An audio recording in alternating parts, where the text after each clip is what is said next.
Boa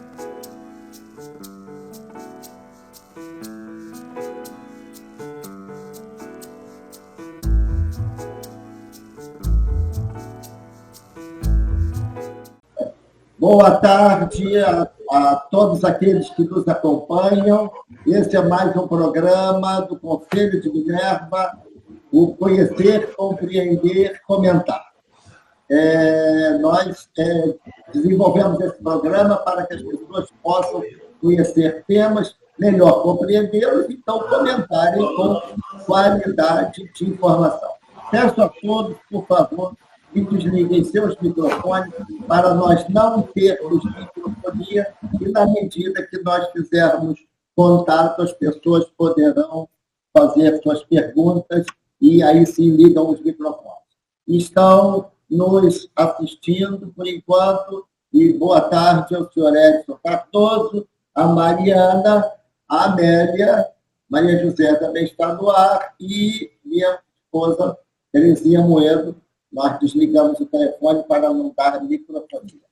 Muito bem, professor José Otávio, muito obrigado a sua presença e gostaria, então, que o senhor fizesse uma saudação àqueles que estão nos assistindo agora ou no futuro em gravação. A palavra está contigo. Eu sou José Otávio, um homem branco, cabelos pretos, cara mais comprida que redonda, olhos castanho escuro, um pouco caidinhos, um sorriso no rosto. Estou com uma camiseta preta, atrás de mim alguns livros e uma poltrona branca. Tenho 48 anos, cabelos pretos grisalhos. Estou muito feliz de estar no Conselho de Minerva, né? E muito importante para a nossa Universidade Federal do Rio de Janeiro, que também tem o nome de Universidade do Brasil, que nos orgulha muito. Uma universidade com 104 anos e com escolas que remontam a quase 200 anos, algumas, né?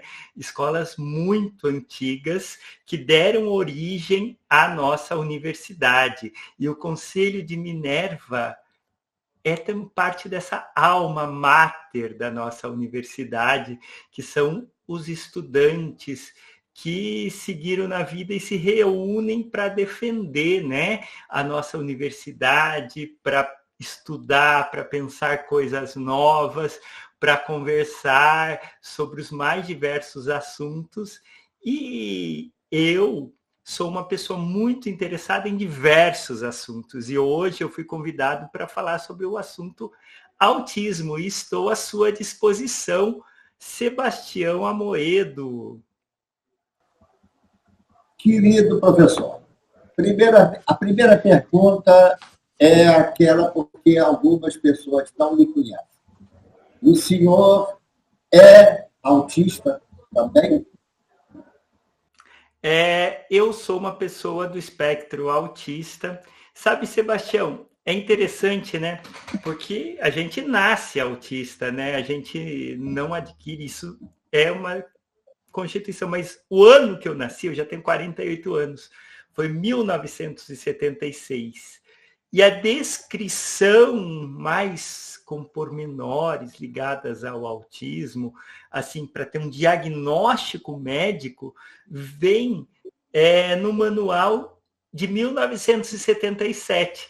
Então, nem tinha muito como os médicos me diagnosticarem como autista quando eu nasci, porque a ideia, o termo autista só era usado para aquelas pessoas que não conseguiam, tinham dificuldade muito grande na fala, na comunicação, né? E não existia o que depois veio a ser os graus hoje em dia, e antigamente se falavam leve, moderado, isso foi mudando com o tempo.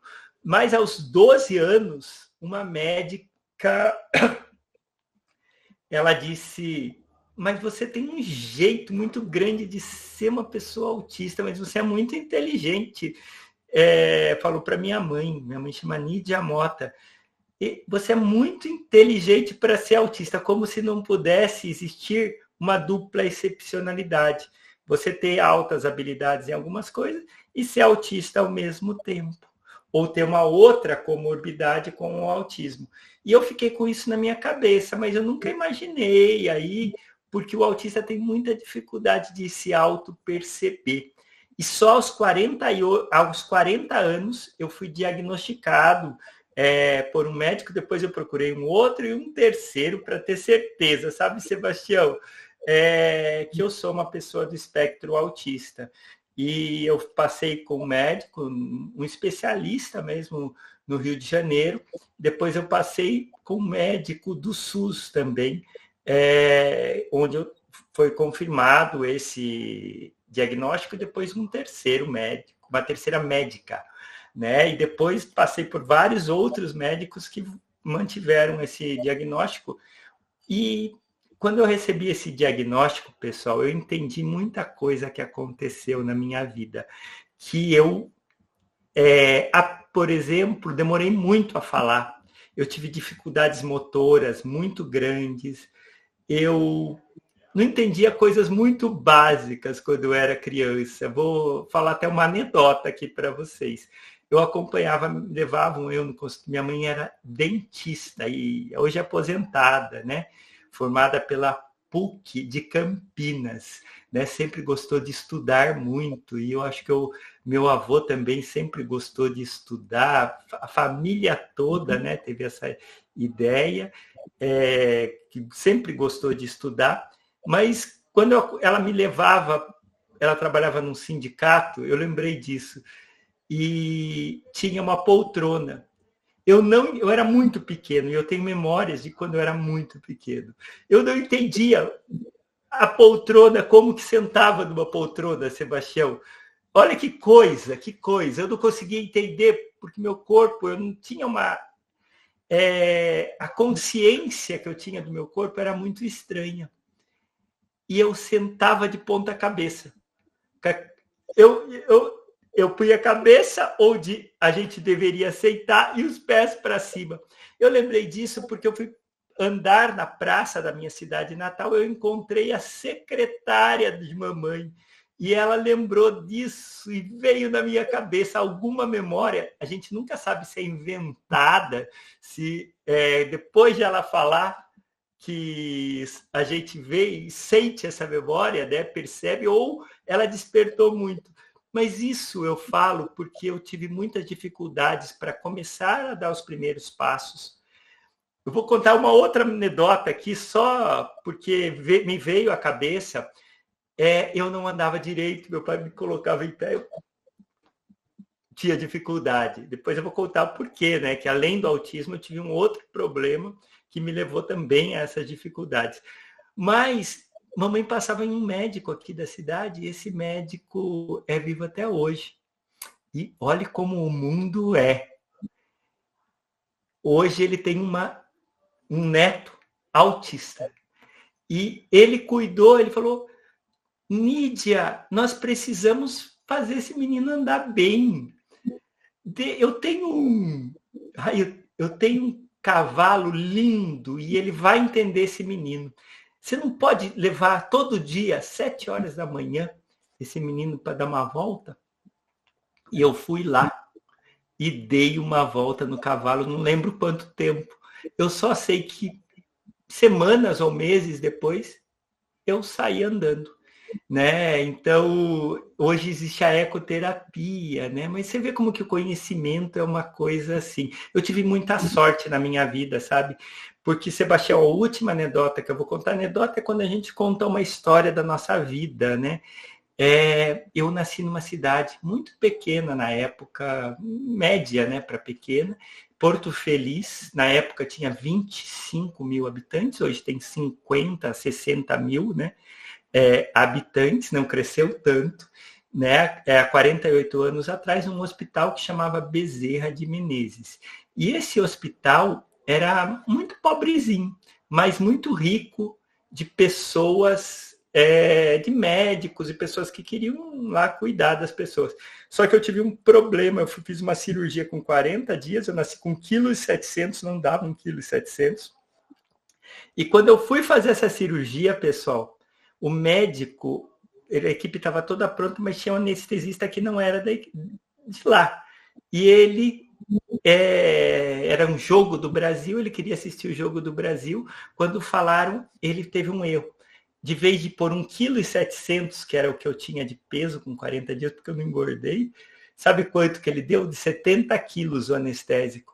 E ficou bravo e foi lá e aplicou.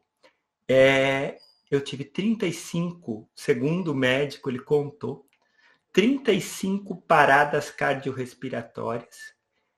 E ele ficou, depois de muitos anos, ele foi a pessoa que me ensinou a ler, a biblioteca dele, junto com meu avô também, jogar xadrez e muitas outras coisas. Dr. Walter Castellucci, formado, eu acho que na nossa universidade, Universidade Federal do Rio de Janeiro. E como que ele fez?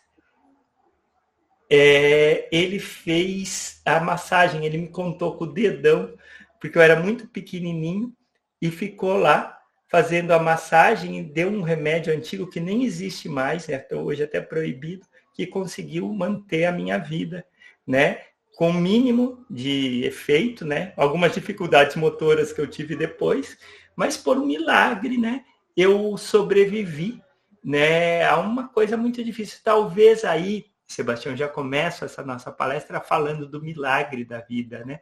Porque o autismo deixa as redes neurais mais resilientes. Olha que palavra interessante, né, pessoal? Elas são mais, como se fossem mais compridas e com mais... elas não são tão específicas como na maioria das outras pessoas. Então, é como se a gente tivesse mais conexões. Isso talvez foi a minha sorte de ter essa dupla, essa tripla excepcionalidade na vida, ter passado por um milagre da sobrevivência, ter autismo e ter altas habilidades. E assim eu contei um pouco da minha história, Sebastião. Muito bem, eu estou aqui impressionado e comovente e muito, vamos assim, muito pontual, porque, meu Paulo, antes de encerrarmos, nós vamos discutir uma missão que talvez você tenha sido preservado. E você, porque você tem... Boa noite, Sueli. Seja bem-vinda. Desliga o microfone que está dando microfonia. Seja bem-vinda, Sueli. Gustavo está aí do seu lado, estou vendo só um cabelo aí. Desliga o som, sem vergonha. Muito bem. Belíssima a sua história, nós vamos voltar a conversar no fim sobre isso. Agora, eu gostaria de saber, até respondendo a uma questão de um pai. Veja bem, você nasce com autismo, não tem o diagnóstico de autista, e tem uma educação que não foi especializada, e chega professor da mais importante universidade pública federal do Brasil. Quais foram as dificuldades e como é que você venceu cada uma dessas etapas para chegar aí? Haja vista que você não teve uma atenção especializada. Você foi ali na barra, correto? Sim. E eu acho que são pequenos milagres mesmo, né, que acontecem, porque, Sebastião, eu vou contar para você, eu tenho uma memória que é uma coisa muito forte até, né? E talvez isso me ajude em algumas coisas. Amélia, sabe como que eu escutava o barulho do mundo? Eu não processava isso. Eu acho que pode, se tem algum pai, avô, tio de autista aqui, isso pode ajudar demais, principalmente autistas de nível de suporte 2 e 3, principalmente aqueles que têm uma dificuldade muito grande de comunicação, porque eu tive isso na minha vida, Sebastião. Como que o meu cérebro processava a fala? Eu não conseguia processar as vogais. Pense numa língua como o português, né, que as vogais são a maior parte dos sons, né? existem outras línguas que têm muito mais consoantes do que vogais, mas a nossa língua ela é riquíssima em vogais. Eu escutava mais ou menos assim, ó. Não está com problema meu microfone. Eu estou imitando, porque o F, eu escutava, tinha o F, faca. Eu escutava faca. E eu não conseguia entender nada. Eu não conseguia entender o que as pessoas estavam falando. Eu era um menino meio que curioso, mas ausente, né? Eu ficava lá no meu mundo dos números, contando as coisas, das cores, e eu tinha uma ausência. Olha que interessante, o meu avô, ele percebeu que eu ficava assim, e ele teve uma sensibilidade gigantesca comigo, Sebastião, porque ele olhava que eu queria entender o mundo. E meu avô gostava muito de ler jornal, ele foi gerente de banco, chegou a ser político, prefeito da cidade, mas já na época estava aposentado e lia todo dia 2 jornais, acompanhava tudo que estava acontecendo e gostava de ler livros, e eu via que ele percebeu pelo canto do meu olho que eu queria ler aquelas coisas que ele lia. E eu ficava só balançando numa rede. Quem é pai ou avô de autista sabe o que é isso. E eu ficava balançando. Se deixasse o dia inteiro, quando eu passava lá na casa do meu avô ou na rede que era do meu pai. Eles me punham, porque eu não tinha força para subir, me punham lá em cima e eu conseguia balançar. E o que aconteceu, Sebastião? Ele estendeu o jornal no chão. Entendeu? Ele abriu o jornal e deixou eu balançando, olhando o jornal. Mas isso não foi um dia, foi 1, 2, 3, 4, 5, 2 semanas, 3 semanas. Aquele menino estranho olhando o jornal. De repente, aquilo fez sentido na minha mente. Aí é superdotação. A minha mente conseguiu entender o código do português sem entender as vogais. E eu comecei a ler e entender o que eu lia. Foi tão estranho, porque ainda demorou uns 2 anos. Isso eu tinha 2 anos de idade, mais ou menos, para 3. E foi até os 5 para 6 anos quando eu encontrei um dicionário. Aurélio, quem teve aquele... O Aurélio Buarque de Holanda foi uma pessoa incrível, porque ele foi aluno do pai da Nise da Silveira. Ele trabalhou junto com o...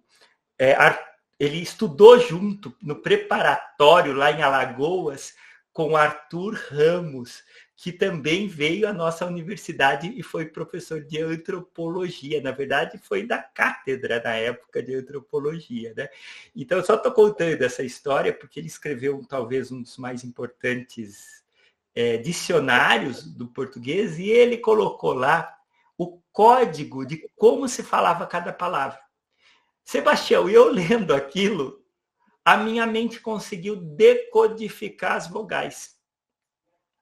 E pá! Mas o mais estranho foi a memória, Sebastião. Eu comecei a lembrar de coisas e eu começava a ser a criança mais inadequada desse planeta, porque eu lembrava, porque falavam tudo perto de mim e achavam que eu não estava entendendo nada. E eu comecei a contar os segredos de liquidificador, né? Aqueles segredos que você não deve contar para ninguém, que devem ser moídos. Então eu comecei a ser inadequado. Essa criança está falando, não, escuta ele. Porque quando eu comecei a falar bem, foi quando eu comecei a entender. Isso foi para 5, 6 anos. E o meu próximo prodígio, que é coisa estranha, foi quando falaram que eu ia entrar na escola, eu pedi para minha mãe, ainda não falava direito, com o canto do olho, ai como mamãe é incrível, né? Veio o vendedor daquela enciclopédia britânica, chamava Barça na época, 1980, mais ou menos. 81. 80 para 81. Só acabando, eu, com o canto do olho, falei que eu queria aquela... Ele começou a falar que era uma enciclopédia, aquelas coisas. E mamãe comprou, e custava caro da época. E eu fiz uma conta de quantas páginas tinha a enciclopédia, quantas páginas eu precisava ler por dia para entrar na primeira série, porque eu achava que na primeira série tinha que ter esse conhecimento.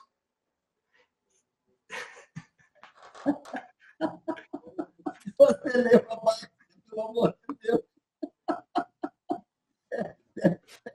Que vergonha! Eu li o dicionário para aprender as palavras. Você descobriu o conhecimento. Aquilo era enciclopédico, enfim. Mas agora vamos, então, tendo em vista essa sua narrativa, seu avô colocando o jornal, a sua mãe comprando a Basta. E aí vem uma grande questão que o Edson colocou, da grande preocupação dele com as filhas. Ele tenta diariamente estimular, conversar com as filhas autistas. E ele fica com receio de estar atormentando, de estar pressionando excessivamente.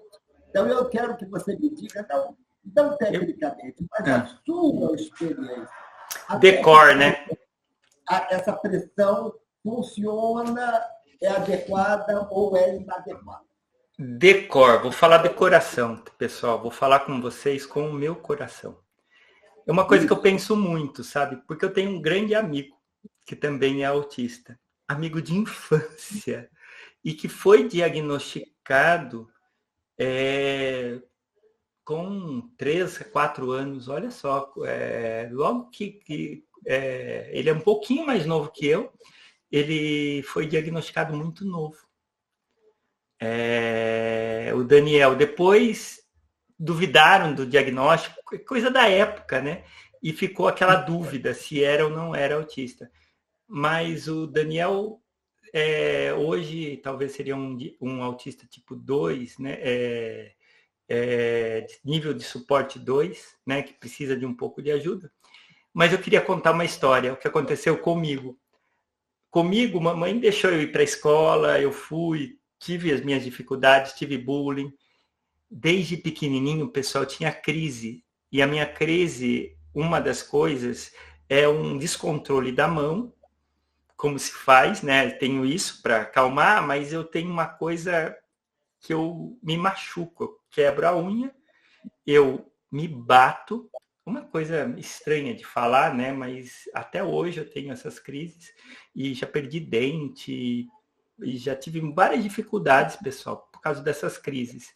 E a última já faz uma semana, mas eu tive 90 dias sem crise, o que eu fiquei muito feliz, Amélia, muito feliz, graças a essa ajuda que a Amélia está me dando. Estou me adaptando a esse trabalho online, eu estou conseguindo, a Amélia, é incrível a sensibilidade dela, sabe? E com muito apoio eu estou conseguindo chegar a isso. Mas o que eu ia falar? O Daniel, quando sofreu o primeiro bullying, a família fez alguma coisa que eu fico imaginando. Daí eu vou perguntar para vocês se está certo ou errado. A família tirou ele da escola. 3º ano. E eu estudava no 5º, na mesma escola. Talvez eu era o único amigo dele e ele talvez fosse um dos meus únicos amigos. Eu ia para a classe dele, porque eu fugia um pouco da fila, dos barulhos, e eu ia ver ele, e eu fiz uma coisa, quando eu era criança, eu observava os hábitos dele, para eu não imitar, porque eu tinha esses hábitos, para não mostrar para os outros. Então eu gostava de fazer assim com a perna e mexer com as coisas. Ele fazia também, eu falava, não vou fazer igual o Daniel, eu vou me segurar. Então ele me ajudou demais sem saber. E a família tirou, e ele teve uma educação em casa, ele fica em casa até hoje, ele gosta muito de futebol, ele sabe tudo de futebol, de rádio. E eu perguntei uma coisa para a mãe e para a irmã dele. O Daniel, ele tem crises? Ela falou, teve na época da escola, mas depois o pai é uma pessoa médico também, e nunca mais teve crise. E eu falei, olha, que interessante, ele está protegido, ele tem um potencial. Até eu marquei um jogo de tênis com ele, começar a jogar tênis, mas nós dois para organizar isso está difícil. Mas ele gosta muito, pediu até um tênis. Mas o Daniel estudou? O Daniel não. O Daniel não estudou. Isso que eu quero falar com vocês. O Daniel não teve crise. O Daniel está bem em casa, mas o Daniel não estudou. Eu tive mais de 3.000 crises e eu continuei. Sabe, Sebastião, vou falar de coração. Eu não sei o que é melhor. Estou falando, entendeu? Eu estou falando de coração mesmo. Se é enfrentar ou se proteger. Talvez seja uma mescla, né?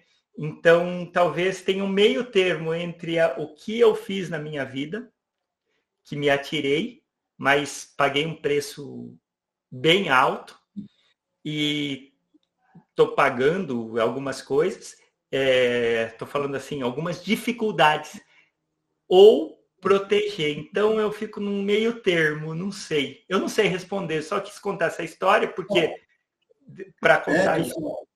Edson, você está nos escutando. Então, acho que a conclusão, não sou especialista, longe disso, pelo amor de Deus, mas já estou lá do alto dos meus 74 anos. O que você faz é por amor. Se você errar, está errando por amor. Então, faça. Você viu o caso. Um foi protegido e não progrediu. Não foi pressionado. Está aqui o professor, que, de certa forma, foi pressionado e progrediu.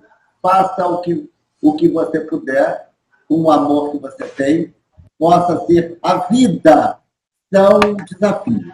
A vida são aquilo que no hebraico fala demônios. Os demônios são os obstáculos. Os obstáculos devem ser vencidos. Às vezes, dói, mas devem ser vencidos.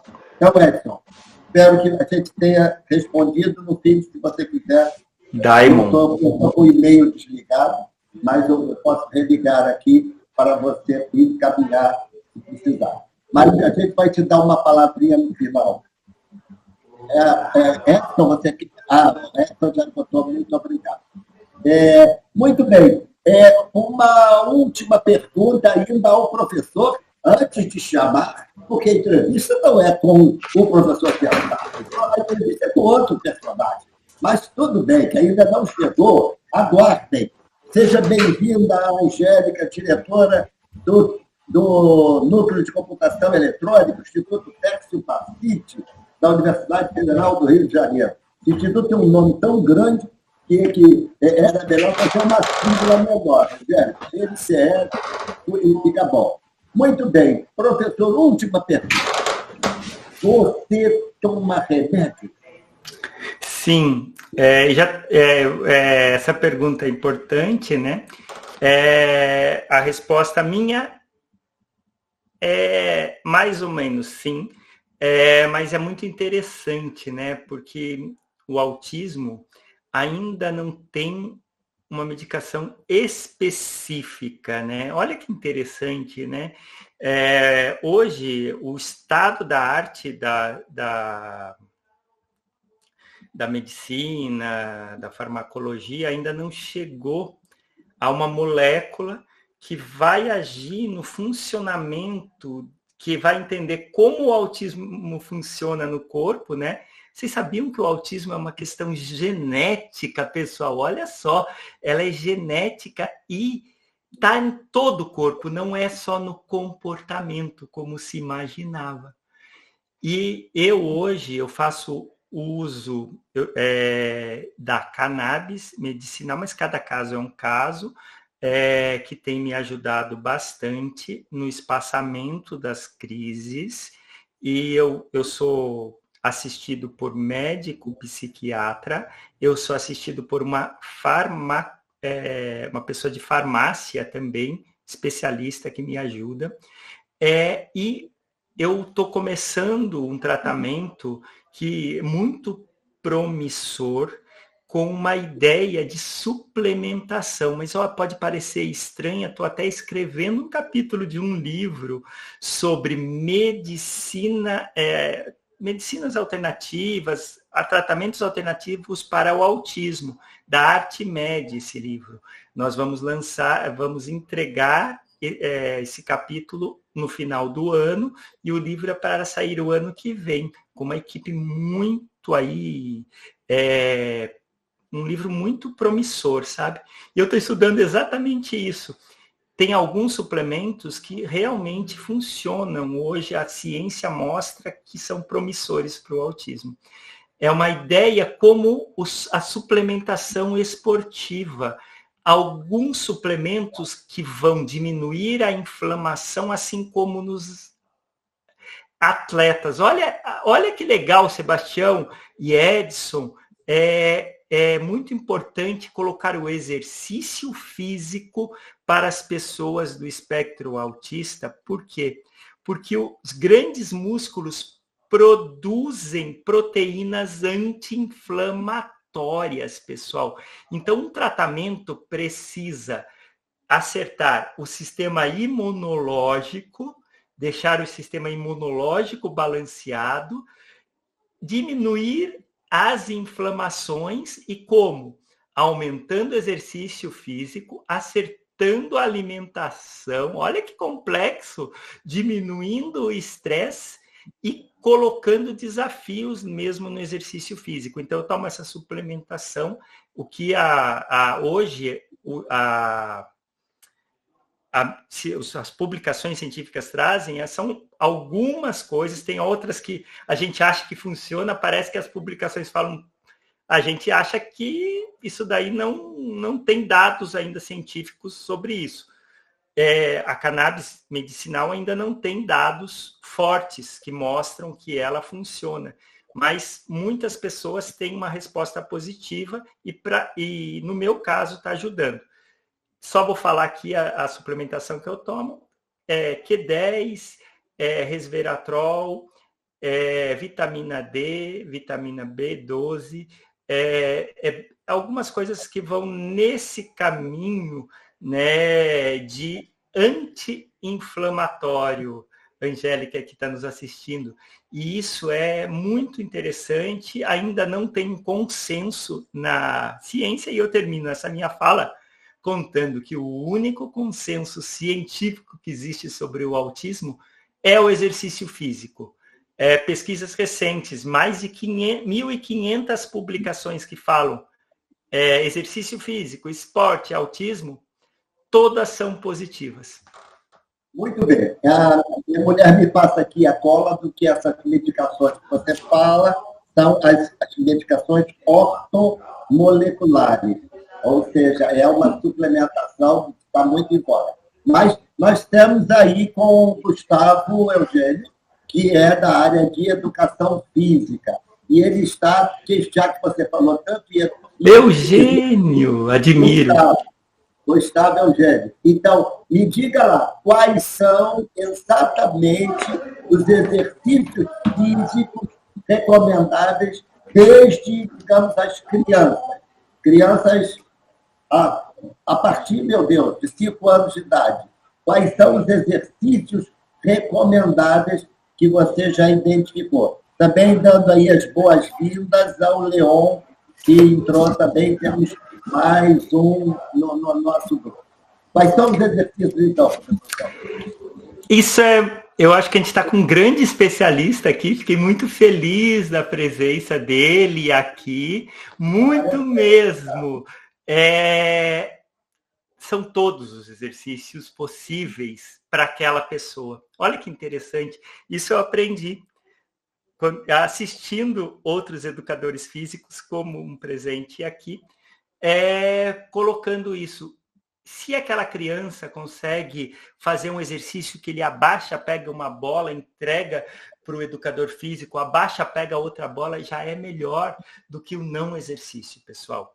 Então, porque o autismo é muito complexo. Eu estou conversando com vocês, tenho um nível de suporte 1, às vezes eu duvido, eu acho que eu pela questão das crises, seriam 2 ou 3, mas isso é uma questão bem complexa. Eu acho que cada autista é um mundo. Então, tem alguns autistas que vão ter uma dificuldade muito grande, mas a gente precisa colocar eles em movimento, porque só assim a gente vai equilibrar a inflamação, pessoal.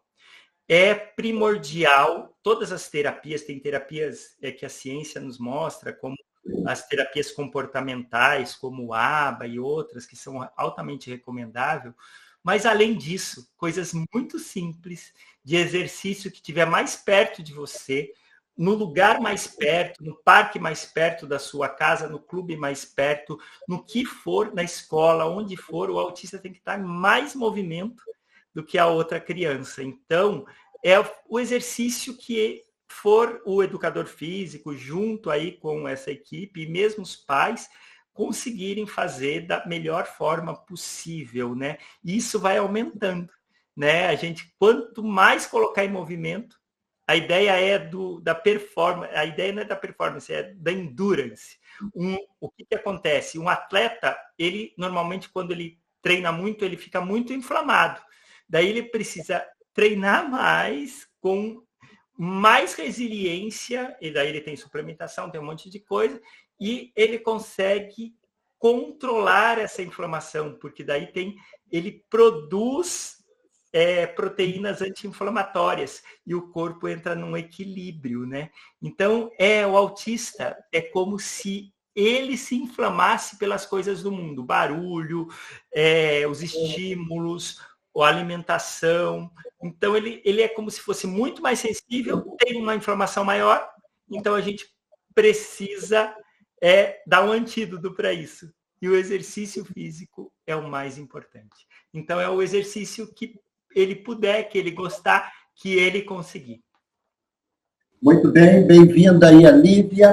E respondendo rapidamente ao Leon, Maria José já colocou aí no chat, nós vamos disponibilizar toda a gravação no YouTube, sem dúvida alguma.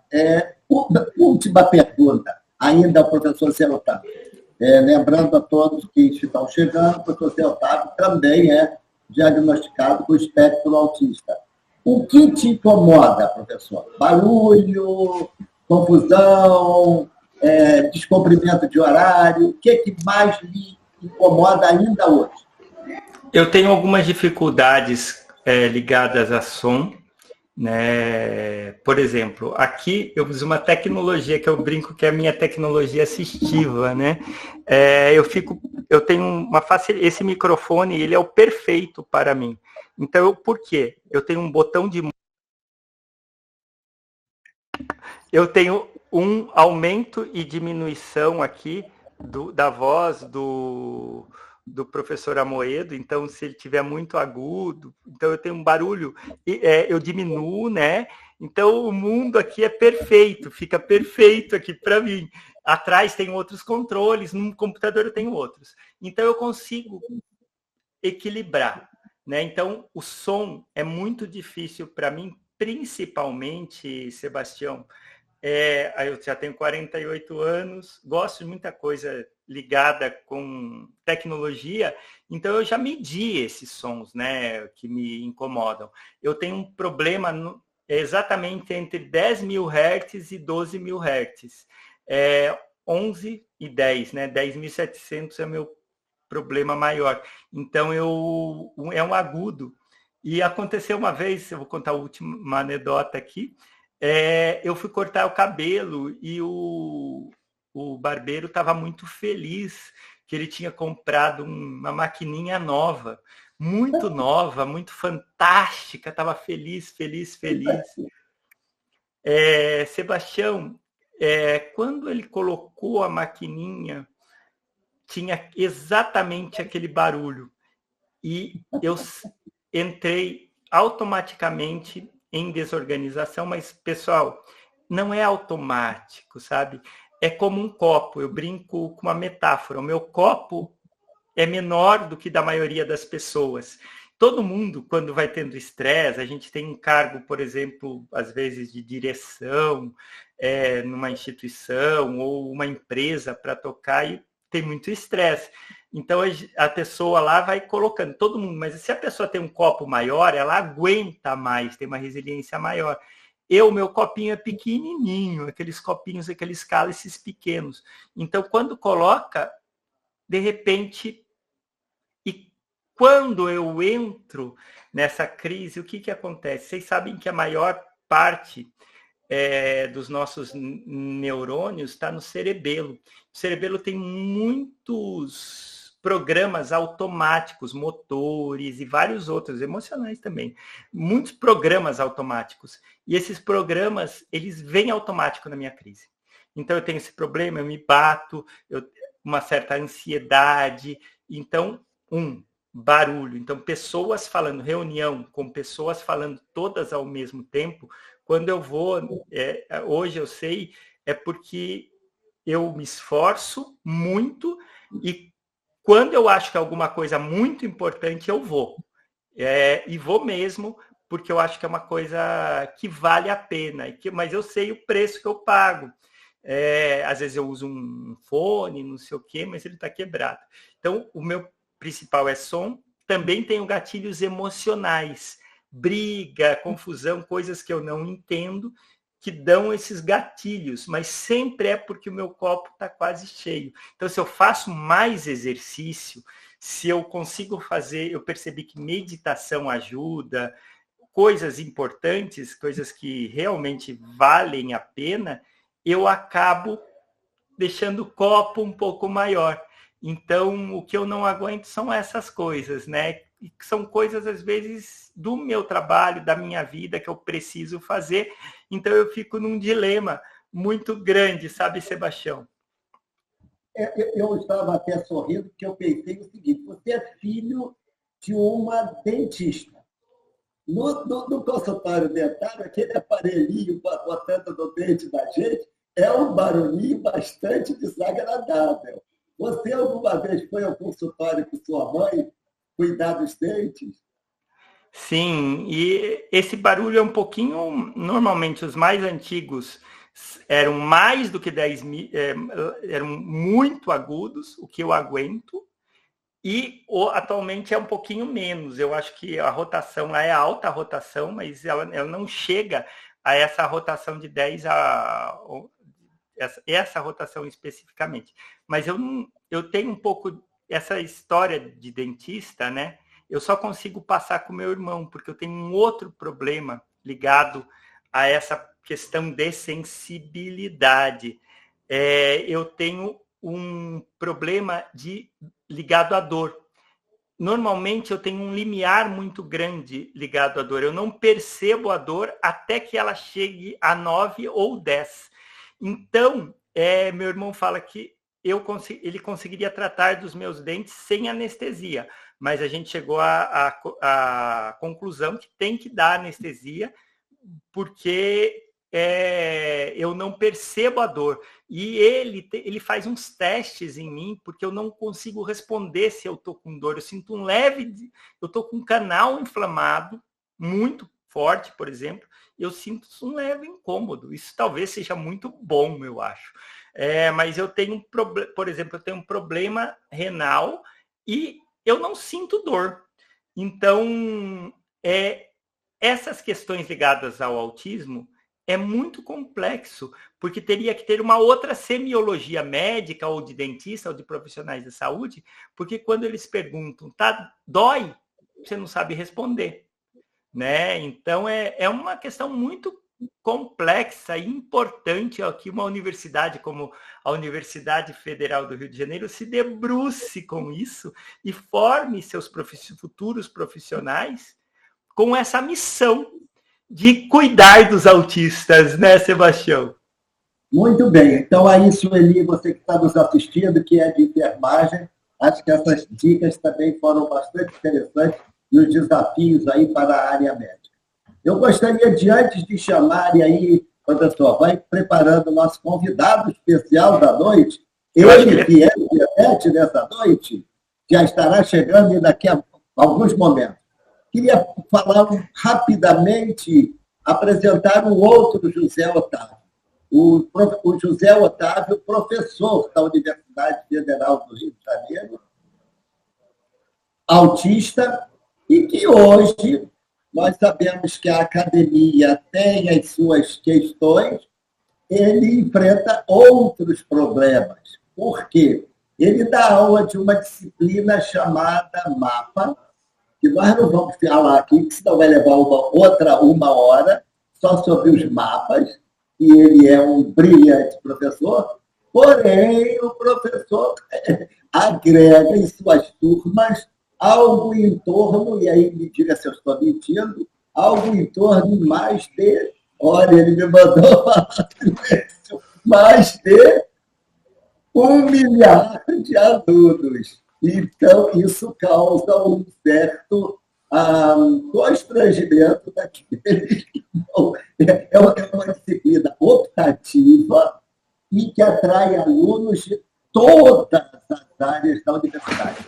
Aí, professor, eu sei que é constrangedor, mas por problemas internos nossos, mas eu acho que eu, como professor também, posso expor esse assunto e fazer a sua defesa, até mesmo aí, com licença, de ser de um colegiado superior da universidade. O seu trabalho é louvável, atrai uma multidão, obviamente, e quando a gente agrada um pouco a mais, provoca um pouquinho, muito. Mas deixa isso para lá. Vamos falar da grandiosidade. Então, vamos agora chamar, estamos prontos, professor, para trazer ele. Eu acho que ele está por aí, não está? Ele está por aí? Ainda não. Ele não está no ar. Eu quero ver onde ele está. Cadê? Atenção! Chegou ele. Kenji! Boa noite, Kenji. Agora, olá!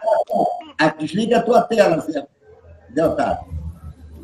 Olá, Sebastião! Tudo bem? Desliga a tua tela, Otávio.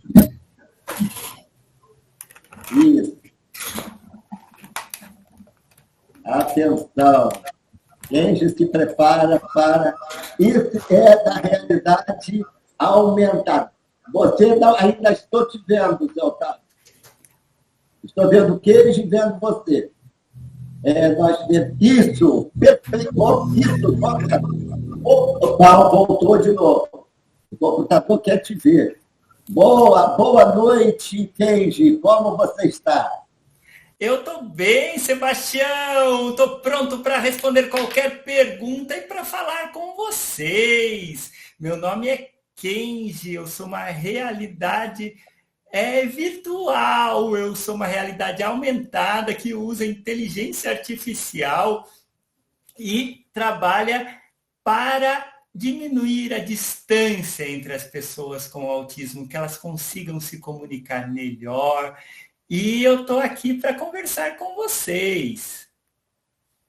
Kenji, me diga como é que você pretende ajudar os jovens e as crianças autistas? Sim, Sebastião. Para ajudar autistas, o objetivo central é proporcionar ferramentas que ampliem sua capacidade de comunicar, se integrar socialmente e desenvolver suas habilidades individuais. Algumas das formas que utilizo são tecnologias assistivas, ajudar autistas através de recursos tecnológicos. Então, a gente conta desses recursos tecnológicos. Tem várias outras tecnologias que a gente fala sobre isso, mas o importante aqui é que existem pesquisas, Sebastião, que mostram que o uso de avatar pode ajudar muito na comunicação com autistas, Sebastião. Robôs também. Quem sabe no futuro a universidade aí pode desenvolver um robô. Eu sei que na Universidade Federal do Rio de Janeiro, eu acompanho tudo, está sendo desenvolvido o robô de nome 14 bis. Olha, falando do Santos Dumont, fazendo uma homenagem. Quem sabe pode se desenvolver robôs também que se comuniquem com autistas. Então, isso eu vejo como uma forma muito importante, pessoal, para falar. Uma vez eu conversei com um estudante de medicina e ele também é do espectro autista. E ele falou que nunca ficou tão calmo conversando com alguém quando ele conversou comigo. Um avatar, pessoal. Não é sensacional, Sebastião? Sem dúvida, Keiji, mas uma questão. Como é que a gente acha você? Você tem rede social? Como é que as crianças, os jovens quiserem falar com você? Você está na rede? Como é que te acha? Eu ainda estou numa fase beta. Eu sou o Kenji Beta, Sebastião, porque eu estou numa fase de testes. Então, eu fui testado durante mais ou menos um ano, indo nas naves do conhecimento do Rio de Janeiro. Eu fui em 6 e fui em Niterói também, na Engenhoca. E lá, em todos esses lugares, levaram pessoas com autismo. E eu falei com um público amplo e as pessoas gostaram. E falei com autistas. Aí foi a minha surpresa, porque quando eu falei com os autistas, até autistas assim que precisavam de um suporte, falavam menos, acabavam se comunicando comigo. Eu vou ter redes sociais lançadas pelos estudantes da UFRJ brevemente. Então, aguardem que eu vou estar em todas as redes sociais em pouco tempo, Sebastião. E eu tenho algumas participações no Espaço Alexandria. Vocês podem entrar no YouTube, no Espaço Alexandria, e lá tem várias aulas da disciplina Mapas, do professor José Otávio, onde eu sou convidado a participar, Sebastião. E quando as pessoas convidam, eu vou em algumas escolas, em alguns lugares. Para me convidar, vocês contatam a professora Amélia. A Amélia sempre está com a gente. Atenção, Amélia, coloca seu e-mail aí no chat para poder ser encontrada pelas pessoas. Diga-me uma coisa, Keiji. O que as crianças perguntam a você? Muitas perguntas. Eu vou fazer uma agora. É como se fosse uma criança. Porque o universo é tão grande? Eu recebi essa pergunta lá da Engenhoca. O universo é tão vasto devido à maneira como ele se formou e evoluiu ao longo do tempo. Que existiram estrelas que explodiram e depois nasceram novas estrelas, novos planetas. Pessoal, nós somos pó de estrelas. E qual será que é o pó da estrela do Sebastião, ou da Maria José, ou da Amélia? E eu respondo esses tipos de perguntas, Sebastião. Muito bem. E aí, você me faz lembrar muita coisa, mas a questão hoje é você. Não vou falar de mim. Veja bem, você vai estar também presente através do celular. Uma criança vai conseguir falar com o Keiji pelo celular? Isso envolve uma tecnologia mais avançada. Já temos tecnologia para isso. Talvez não seja o Kenji especificamente que esteja num celular, mas em algum lugar do planeta Terra já deve ter outras equipes que estão desenvolvendo isso, né? E nós podemos também na UFRJ, se algum estudante quiser fazer um estudo e colocar isso de realidade aumentada, funcionando já automaticamente, e esse personagem esteja no celular, pode ser um futuro. Mas hoje eu não estou à disposição nos celulares ou de forma automática. Nós somos uma realidade aumentada que tem alguma coisa que eu acho muito importante, que é a mistura do humano e da inteligência artificial, Sebastião. Eu acho que quando a gente junta o nosso cérebro humano com a capacidade de máquinas. Isso é incrível. Sebastião, você sabia que eu fico procurando tudo sobre inteligência artificial? E hoje eu li uma publicação que uma dessas grandes empresas de inteligência artificial está usando a inferência computacional e a inferência bayesiana para criar esses sistemas de linguagem gigantes que existem por aí. Isso é incrível, porque lá no NCE da UFRJ, professores como Carlos Tola já usavam isso há quase 10 anos atrás, Sebastião. E hoje isso vai estar nos celulares das pessoas. Eu vejo que esses modelos podem, sendo bem usados, ajudarem muito as pessoas com autismo, Sebastião.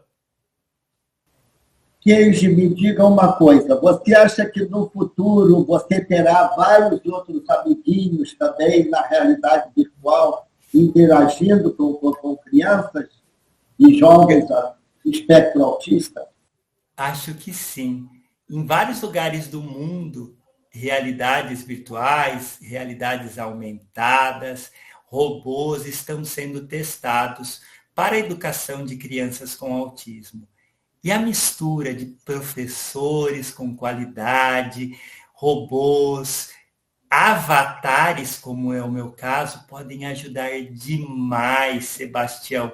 Imagine a turma do Kenji para trabalhar nas escolas com crianças com autismo. Isso poderia ser uma coisa extraordinária, Sebastião.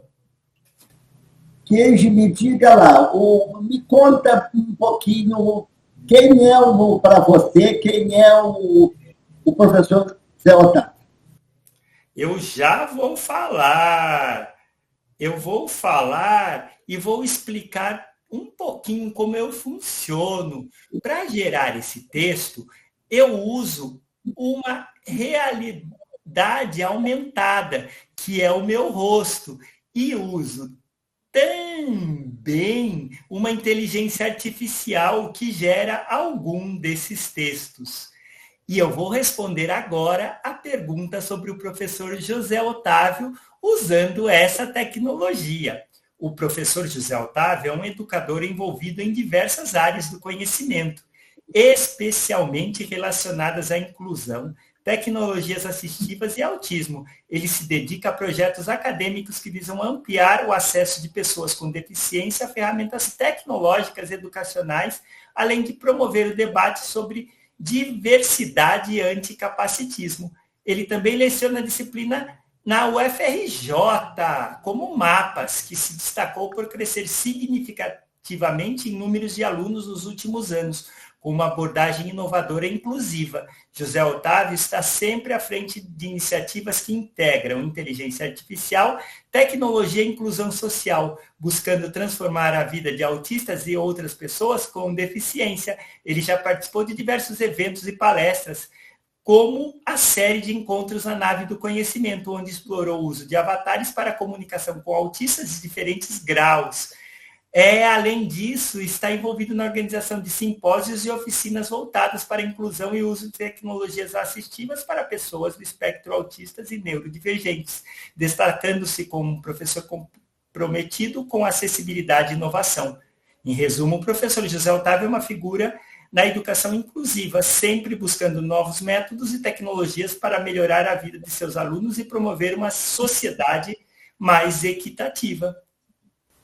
Muito bem. Olha só, Kenji, nós estamos tendo aqui uma questão que eu gostei muito do Neon.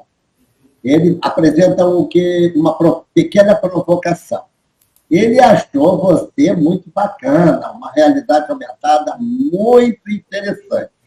Mas ele disse o seguinte, o filtro acaba também suprimindo a imagem da boca.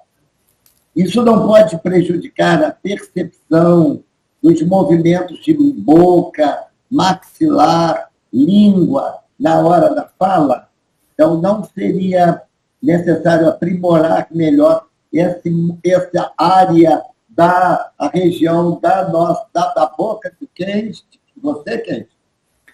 é incrível essa percepção. Eu estou sempre em busca de melhorar as minhas qualidades como avatar.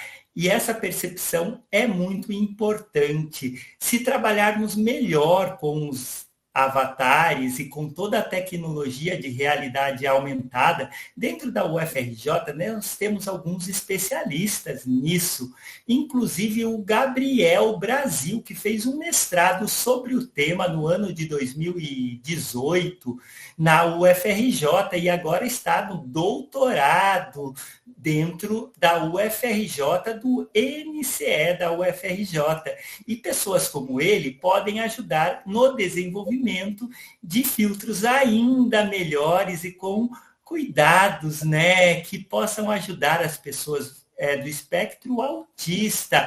Leon, bem lembrado, porque as pessoas do espectro autista olham mais a boca e partes perto da bochecha, olhando bem pouco para os olhos e acima do nariz. E isso é muito importante, que a boca tenha sua expressividade para a comunicação com as pessoas do espectro autista. Muito bem. Acho que realmente a colocação do Leon foi muito boa.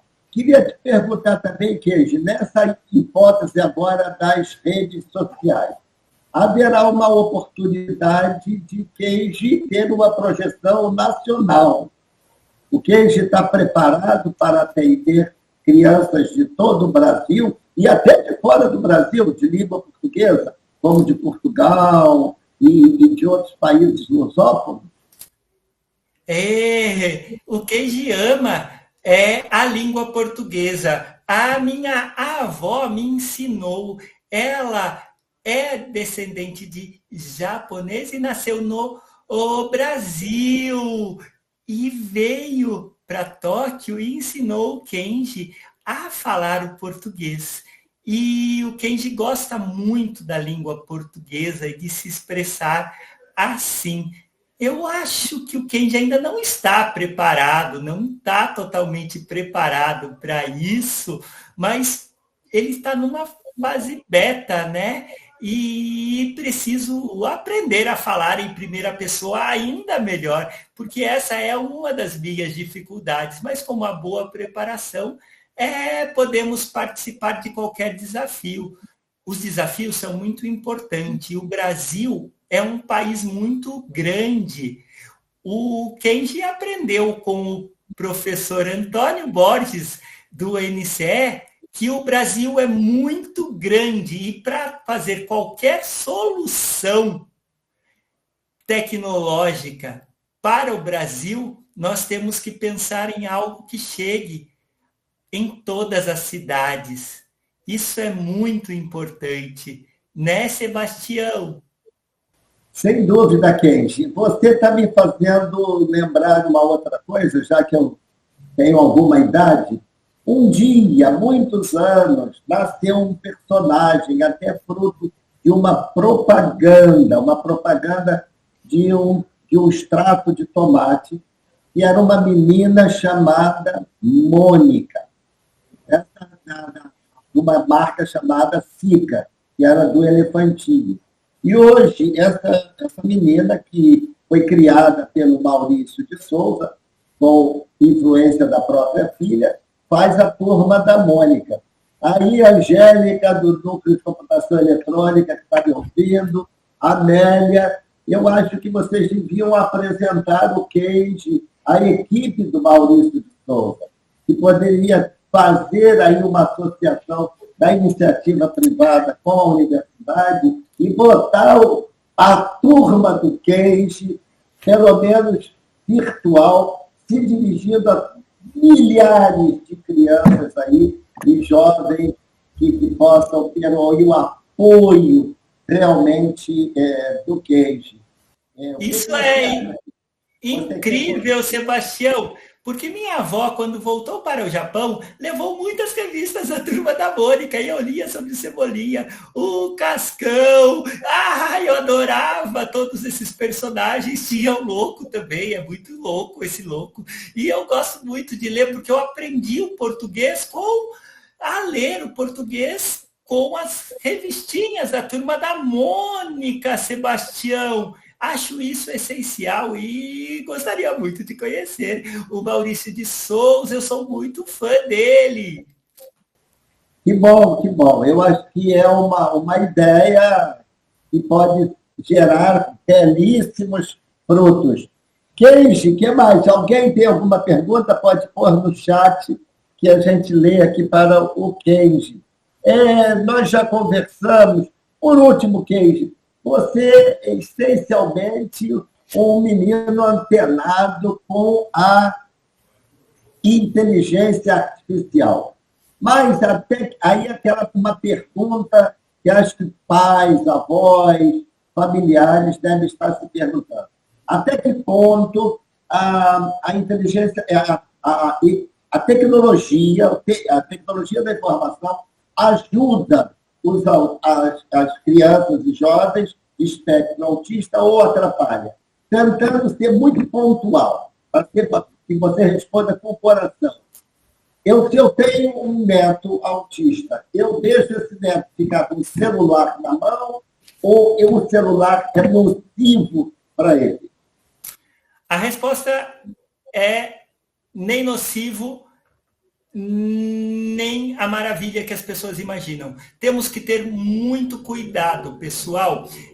Existem pesquisas dos dois lados que mostram o que pode ajudar. Então, eu vou falar os prós e vou falar também os contras. Eu acho que isso é muito importante, Sebastião. Então, a gente pode ver que a inteligência artificial, as tecnologias têm benefícios, que é o acesso à informação, pode ter ferramentas educacionais e de comunicação, automação de tarefas para os autistas mais adultos, né, ou jovens, e tecnologias assistivas que podem ser usadas no celular, em outras coisas. Mas temos que ter muito cuidado. Existem pesquisas que são feitas em Harvard, no Hospital de Boston, de crianças, que mostram que o uso excessivo de telas também tem o seu lado não positivo, algum tipo de dependência excessiva, problemas de saúde, tem a desigualdade digital, pessoal. Será que chega a todas as pessoas no Brasil a tecnologia, né? E tem questões de privacidade. Por exemplo, eu vou dar um exemplo, Sebastião.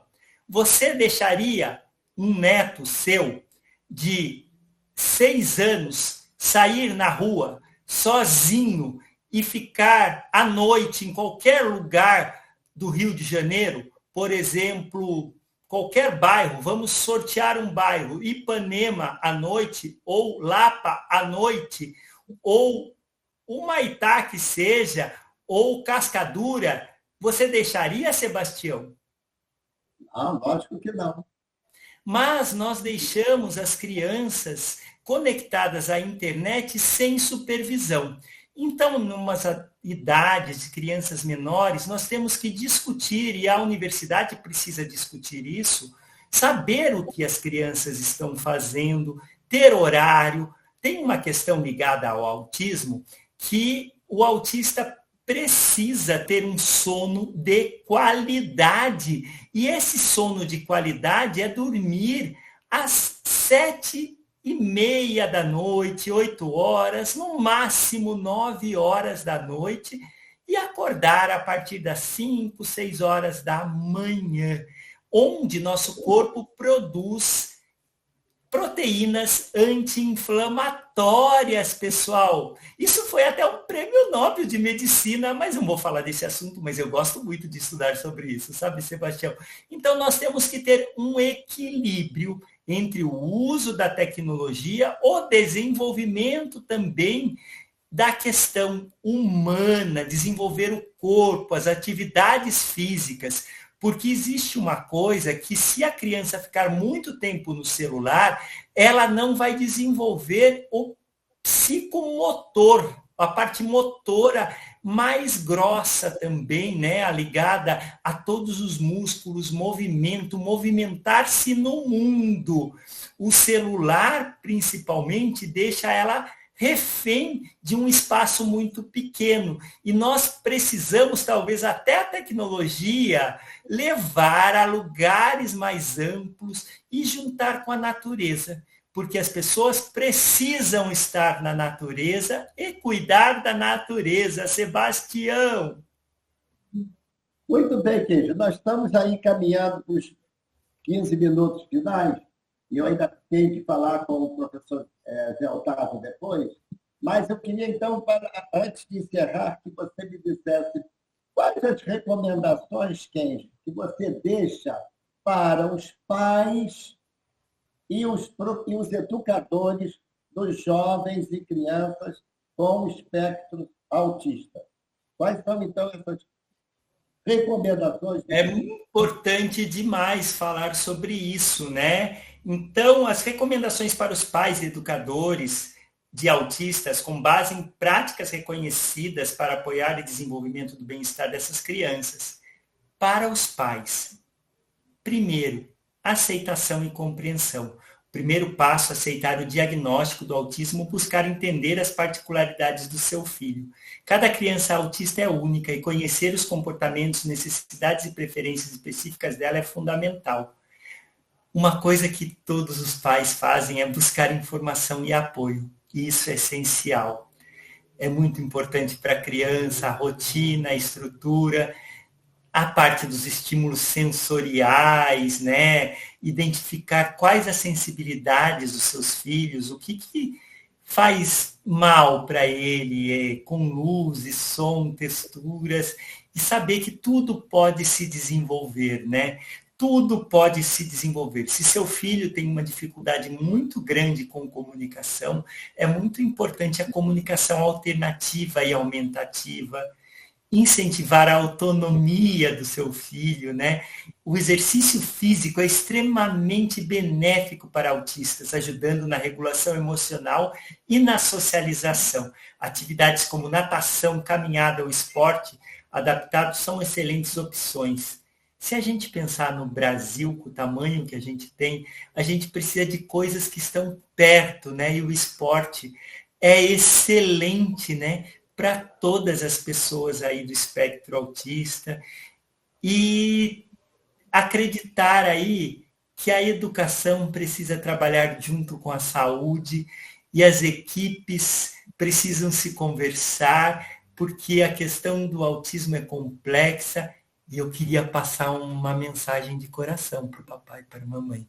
Vocês estão sobrecarregados, estão muito sobrecarregados. Estão sobrecarregados de verdade. Vocês sabiam que existem pesquisas científicas que mostram que os pais e cuidadores e as pessoas com autismo têm umas coisas que é um excesso de trabalho, é um excesso no cuidado. E sim, você pode pedir ajuda, você precisa de ajuda. E eu estou aqui para ajudar vocês. Vocês podem falar, tá difícil. Vocês podem soltar isso, né? Vocês precisam de apoio, pessoal. E para os educadores, o conhecimento e capacitação é essencial, e aí acho que a Universidade Federal do Rio de Janeiro, a nossa Universidade do Brasil, pode ter um papel fundamental, levando o conhecimento mais incrível para todas as pessoas, educadores que queiram saber mais sobre autismo. Adaptação curricular, os programas individualizados para cada criança é essencial, né? E a tecnologia assistivas, aí você pode falar lá no NCE com o professor Antônio Borges, com a Angélica, que são especialistas nesse assunto e tem um curso de tecnologias assistivas para todo o Brasil. Será que tem um método lá para falar de como a gente coloca tecnologias assistivas para os autistas? Se não tem, vai ter, pessoal. E a mediação escolar. Existem mediadores, né, que são pessoas que estão aí ao lado da pessoa com autismo, e ela precisa ter atitude de aceitação, de amor, de carinho, de compreensão, e assim vai ser melhor, né? O ambiente precisa ser acolhedor e sensível, precisamos sempre ter paciência, pessoal, muita paciência, e a família. É muito importante o cuidado da família, o cuidado com a família. E aí tem outras coisas, que é a parte de diagnóstico, precisamos ter diagnóstico precoce, né? Sebastião, você sabia que o eye tracking, sim, aquela coisa que acompanha os nossos olhos quando a gente está olhando para o computador ou para qualquer coisa, ele consegue diagnosticar mais ou menos muito precocemente se a criança é autista ou não, porque os autistas não olham normalmente para os olhos ou para a pessoa em si, e sim para outras coisas e para a boca das pessoas, né? Isso é muito incrível. O apoio adequado, seja em casa ou na escola, permite que crianças autistas desenvolvam suas habilidades ao máximo, tendo uma vida mais plena e inserida na sociedade. A base é a colaboração entre pais, educadores e profissionais da saúde em um esforço contínuo para promover inclusão, compreensão e bem-estar, Sebastião. Muito bacana, Kendi. Eu acabei agora ficando com mais uma pequena dúvida. Você, jovem, você tem que idade, Kendi? Eu tenho 23 anos, Sebastião. Olha, já está já um jovem já. E você trabalha? Qual é a sua profissão? Eu sou cientista da computação. Eu me formei na Universidade de Tóquio e eu vim para o Brasil faz 6 meses e estou trabalhando aqui com inteligência artificial.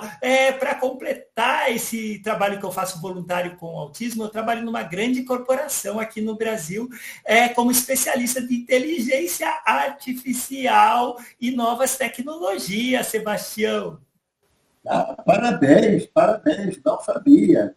Gostei de saber. Quer dizer, então, você trabalhando com TI, aí cada vez eu fico com outras perguntas.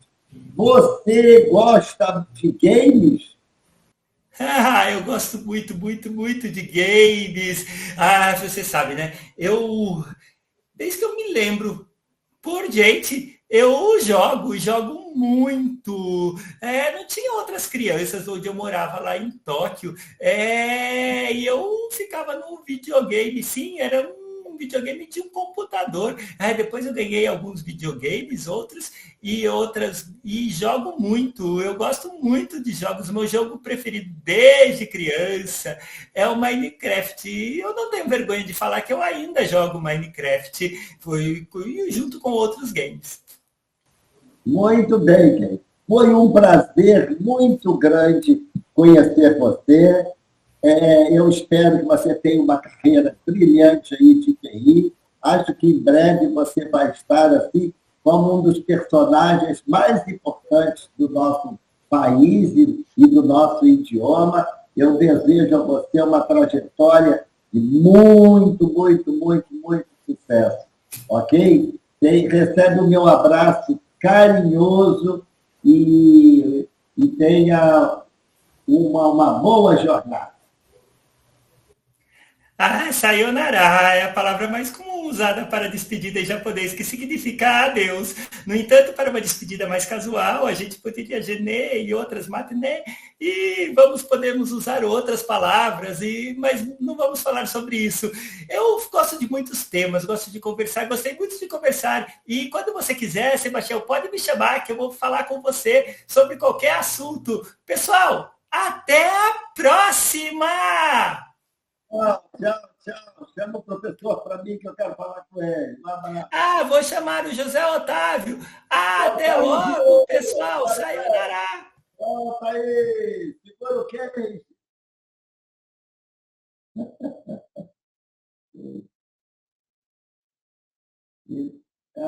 Professor, excelente, o seu amigo.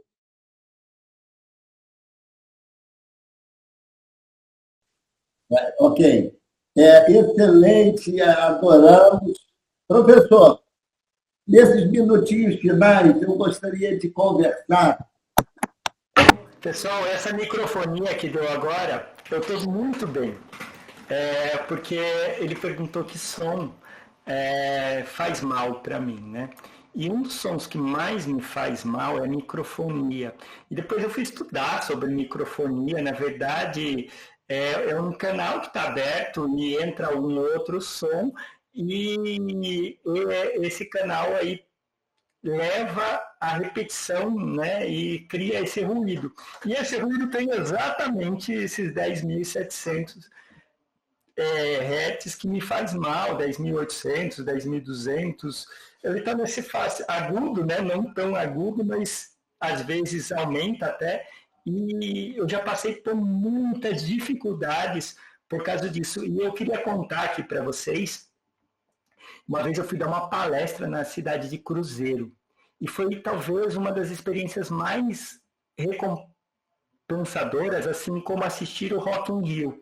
E eu vou contar por que essas duas experiências foram incríveis, porque eu tive uma equipe de som que é a mesma que faz as palestras do Karnal, faz um monte de coisa top aqui no Brasil, é uma equipe incrível de som, fazendo a palestra.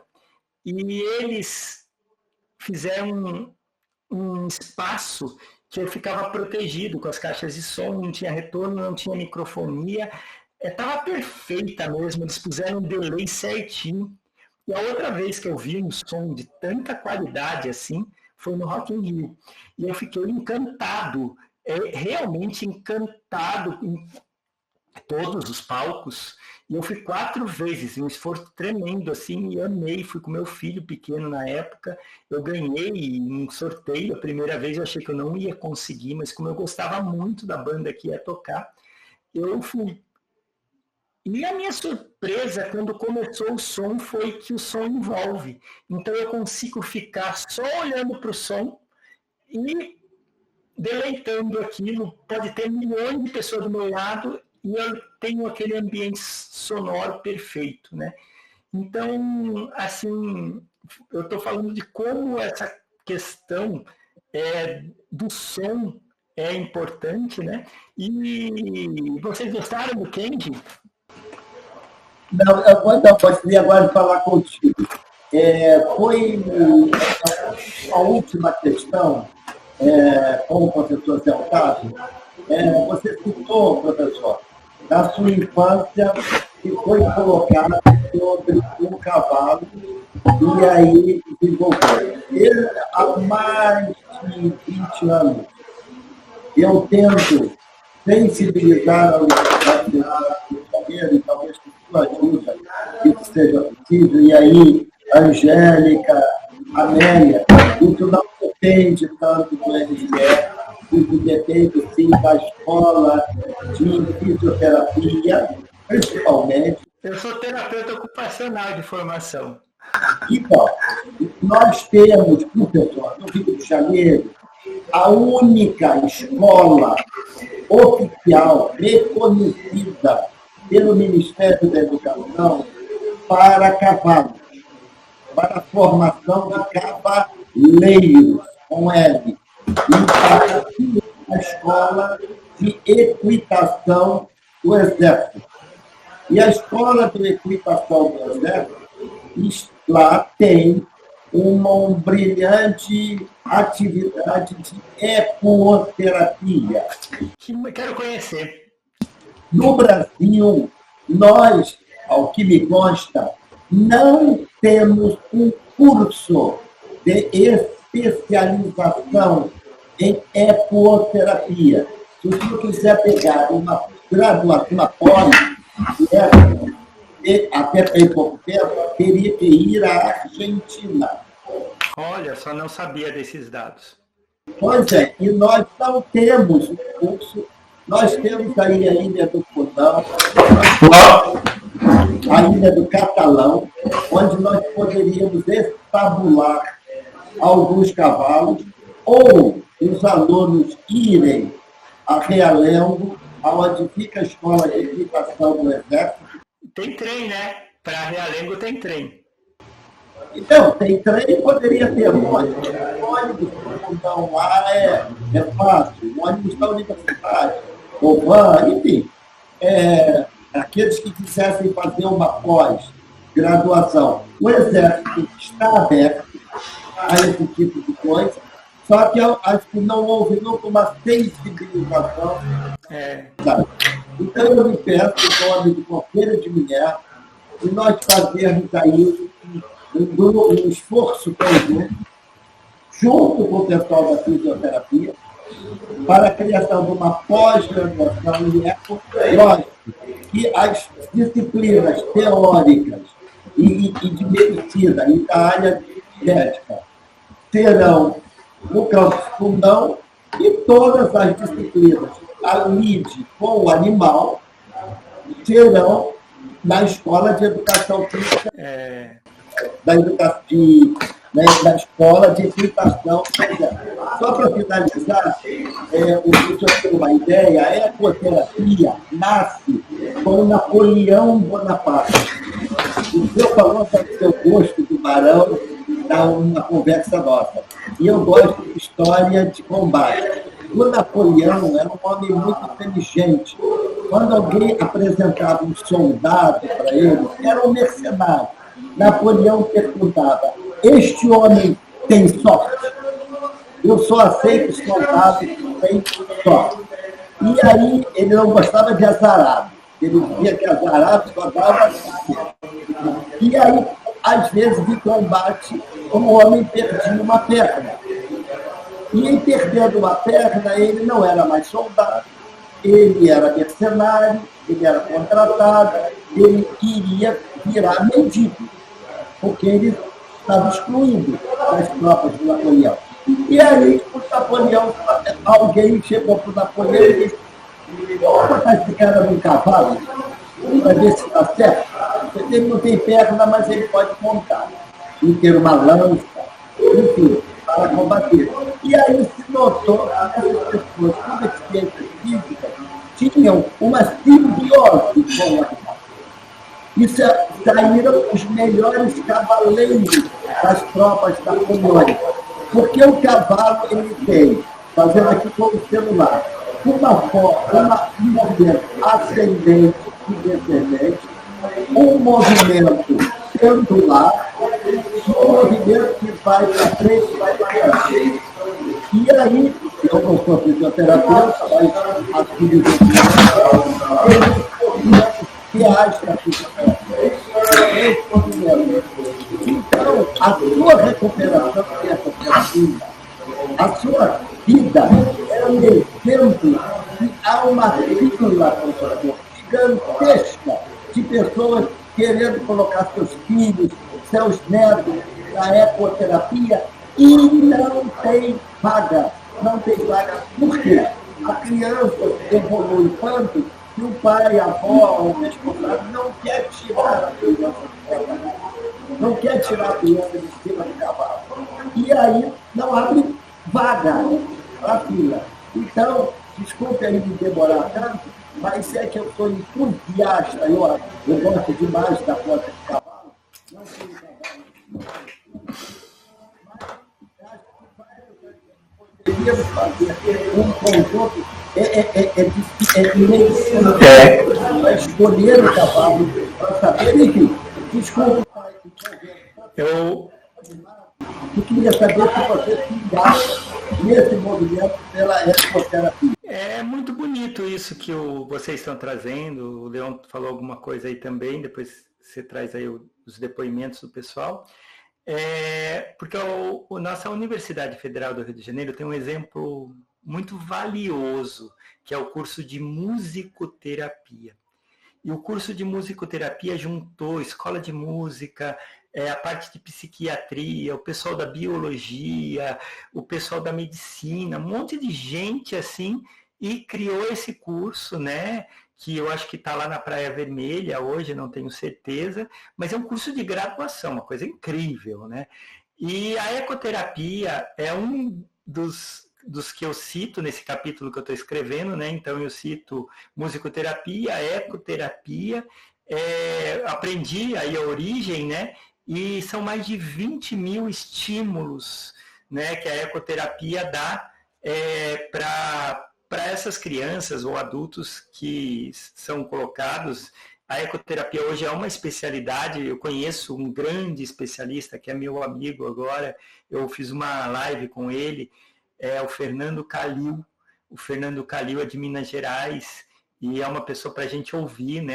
Talvez o Conselho de Minerva ouvir, o Fernando Calil, porque ele veio para o Rio de Janeiro num evento que a gente fez aí, que foi organizado pela Universidade Federal Fluminense, e quem sabe a gente traz ele de novo para o terceiro Conateia, que ele já pediu o apoio do Conselho de Minerva para o terceiro Congresso Anual de Autismo da UFRJ, e teve um interstício entre a pandemia e agora, né, que vai ter o terceiro, teve o segundo lá em 2019, 2020 a gente não teve, vamos ter o terceiro agora, um congresso anual, então grande, que a gente não pare mais, né, esse congresso. Então a gente está aí com apoio da Angélica, do NCE, da Amélia, agora pedindo o apoio do Conselho de Minerva para esse espaço. Quem sabe a gente traz essa discussão para esse congresso da UFRJ, né, que é um congresso que é marcado por ser gratuito para as pessoas, e em lugares grandes, como nossos auditórios do Quinhentão, ou outros auditórios para mais de 500 pessoas, né? Então, eu acho, estou nessa luta aí.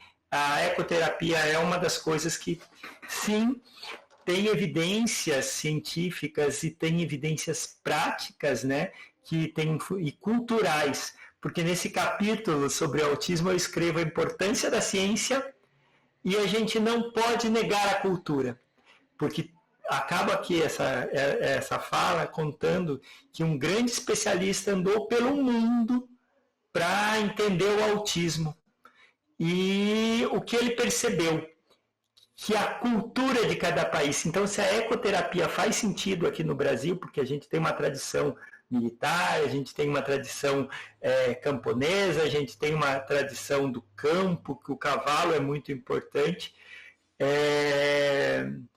eu vejo que faz sentido para o autismo a ecoterapia, e para muitas outras questões, e pode ajudar muitas pessoas. Então, uma universidade tão importante como a UFRJ se debruçar sobre o tema ecoterapia, assim como debruçou o tema musicoterapia, é essencial. Ok. Nós poderíamos ficar aqui a noite toda conversando, mas temos um compromisso de horário. Quero te agradecer, professor Leotardo, agradeço muito ao Kenji, à Vila, a um carinho grande para você, a Hélia, que nos aproximou, que luta aí, já foi diretora da tão grande. A Amélia, professor, esteve comigo em conferências sobre trabalho esse belíssimo trabalho de alunos do espectro autista e outros espectros. Ela fez conferências na Universidade do Porto, de Portugal. Que maravilha! Eu tinha um bisavô português, mas eu nunca fui para Portugal. Então, no Politécnico de Leiria, na Universidade de Lisboa e na Universidade de Évora. E foi muito aplaudida e levou o trabalho da nossa universidade até lá. Então, é uma lutadora que merece mais querido e nosso maior respeito. Também aí a Angélica, um beijão para você. Edson, obrigado, ficou firme aí nos assistindo. Um abraço para você, beijos às suas filhas. Vai dar tudo certo, se Deus quiser. Não é, Maria José? Prontando o nosso vídeo para botar no YouTube. Professor, suas palavras finais para a gente encerrar. Eu estou muito feliz de estar aqui no Conselho de Minerva. É uma honra e uma alegria para mim, né, falar sobre um tema que eu gosto tanto como o autismo, e eu coloco como uma missão de vida a gente difundir esse tema, né, contar das dificuldades. Pode parecer meio estranho, porque eu acabo expondo coisas, às vezes, que parecem muito da vida privada, mas eu reflito muito, porque dentro dos milagres da minha vida, um deles foi eu conseguir desenvolver a fala e desenvolver a reflexão e, mais recentemente, conseguir entender um pouco do que eu sinto e expressar o que eu sinto, que é muito raro entre as pessoas do espectro autista. Então, eu poder falar do que eu sentia quando eu era criança, poder explicar o que é uma crise de uma criança com autismo, o que é uma dificuldade, o que é uma facilidade. Lembrando que cada autista é diferente, eu posso contar da minha experiência, mas não posso generalizar, né? Eu falo da minha porque pode ajudar uma família, né? Então, eu vejo como uma missão a Amélia. Eu queria agradecer aqui publicamente, no Conselho de Minerva, todo o apoio que eu tenho no Instituto Tércio Passiti de Aplicações e Pesquisas Computacionais, né? Tércio Passiti foi um grande expoente do desenvolvimento tecnológico, linguagens computacionais e também da aeronáutica no Brasil, né? E é muito feliz de a gente estar dentro desse instituto que entende as pessoas com deficiência, que leva como uma missão, né? E eu falo que é até uma missão de fé entre todo mundo lá, né? Que foi capitaneado isso pelo Antônio Borges, de começar esse trabalho com pessoas com deficiência, através do desenvolvimento do DOS-Vox, que tocou a vida de mais de centenas de milhares de pessoas no Brasil, com uma tecnologia feita no Brasil. Eu sinto-me como uma pessoa que agora tenta andar nesse caminho que já foi aberto, sabe? E eu queria aqui publicamente agradecer a Angélica, que agora, dia 17, na terça-feira, está indo para o seu segundo mandato, levando essa nave do conhecimento do NCE para o futuro, né? Então, eu queria agradecer a Angélica, a Mayra, que não está aqui, né, que é vice-diretora, e a incansável Amélia, por todo esse apoio que eu recebo para desenvolver esse trabalho. Ok, muito obrigado, Amélia. Quer falar? Se despedir? Abre o seu microfone. Oi, boa noite. Eu só tenho a agradecer a parceria do Conselho de Minerva e o conhecimento e a sensibilização que o professor José Otávio traz para mim, o aprendizado. E obrigada pela oportunidade, professor, de apresentar o Kenji e o professor José Otávio para o senhor, que logo, logo os dois vão tomar posse como conselheiros de Minerva. Se Deus quiser. Isso aí, muito bem. Só marcar. Ok, por terça-feira, então, parabéns aí a Angélica assumindo mais um mandato. Minha gente, aqui se encerra, então, o programa C3 do Conselho de Minerva. Até a próxima.